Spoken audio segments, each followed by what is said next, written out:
Welcome to Byte-Sized Tech. Today, we're diving into something pretty fascinating: the huge gap between what's happening in the tech industry right now and the multi-trillion-dollar futures they're trying to sell us. It's like tech is living in two different worlds at the same time: the messy present and the perfect, promised tomorrow. So let's start with a dose of reality. The markets kicked off September with, well, not a great vibe. There's an old saying on Wall Street that September is the month investors love to hate. And yeah, we are certainly seeing that play out right now. And it's not just small companies feeling the heat. Even the biggest names in tech, the Magnificent Seven, are under pressure. Take a look at Nvidia, highlighted right there. The undisputed star of the whole AI boom is on its longest losing streak since March. This isn't just a blip, it's a sign that people are getting a little nervous. So what's making everyone so anxious?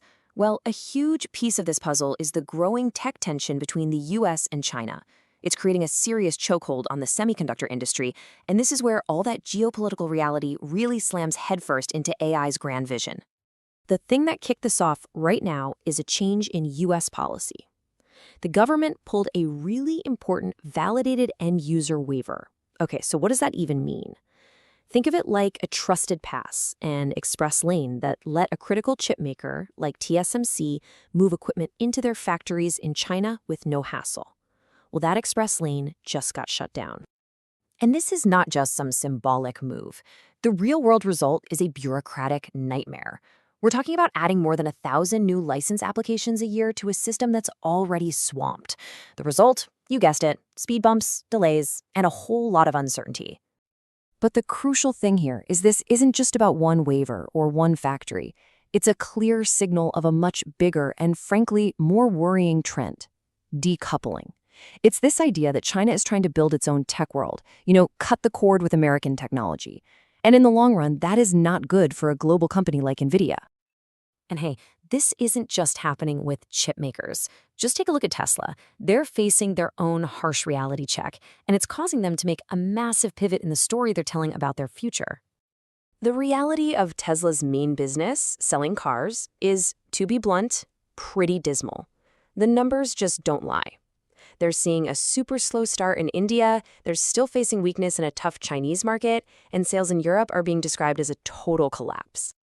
Just to put that Indian number in perspective, it's kind of mind-boggling. In the first half of this year, Tesla was delivering about that many cars every 4 hours. So to get just 600 initial orders from an entire country, that really shows you the mountain they have to climb. But right as this bleak reality about car sales is setting in, Elon Musk completely changes the story. He's now arguing that the company's future isn't even about cars. No, it's about humanoid robots. And he's painting this vision of a, get this, $10 trillion valuation. That would just dwarf their current business. This is what people are calling Master Plan Part 4. It's a brilliant strategic pivot in the narrative.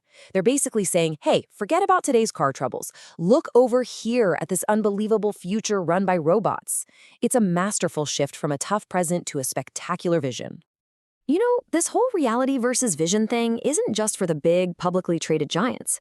Let's switch gears and look at a private crypto exchange, Crypto.com, because they're at their own major crossroads. They're facing a choice that just perfectly captures our whole theme today. So what do? Do you cash in on the very real success you have right now with a big IPO? Or do you gamble all of that success on a totally new, unwritten future? First, let's look at the reality. The company is doing really well. We're talking about $1.5 billion in revenue and $300 million in net profit last year. With a balance sheet like that, the CEO himself admits that going public is quite tempting. But here's the pivot. Instead of just cashing in, they're making a big, aggressive move into a totally new and still legally evolving space: sports prediction markets. Their vision is to become the core infrastructure for that entire emerging industry. And look, the CEO is being super upfront about this. He knows it's not going to move the needle this year, but the vision is that in 5 years, it could be a massive new engine for growth. So they're using today's profits to bankroll tomorrow's moonshot. Pretty smart. Okay, so we've seen vision used as a distraction from reality, or as a huge bet on the future. But in the generative AI app market, we're actually seeing something different. We're watching the vision start to translate directly into reality. So let's look at the market today. That chaotic, kind of Wild West phase of AI is starting to settle down. And the reality is, ChatGPT has a massive, dominant lead. It's not even close. Its nearest competitor, Google's Gemini, only has about 12% of its web traffic. A clear leader has emerged. And the business model is also coming into focus. Sure, there's a lot of tourism from free users, people who try an app once and then leave, but the data shows that the people who actually pay for a subscription are sticking around. Their retention rates are as strong as established services, which proves they're getting real value.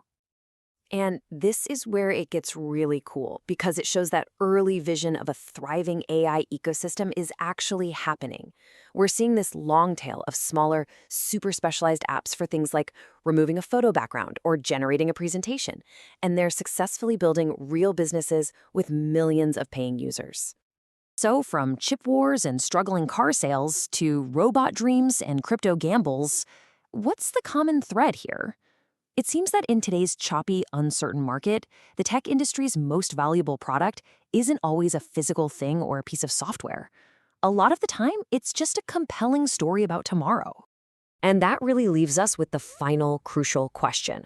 For all of us, whether we're investors, users, or just watching from the sidelines, the challenge is to cut through the noise, to figure out which of these grand multi-trillion-dollar visions are actually going to become our reality, and which ones are just a convenient distraction. That's all for this explainer. If you enjoyed the episode, you know the drill. Please like, comment, share, and subscribe.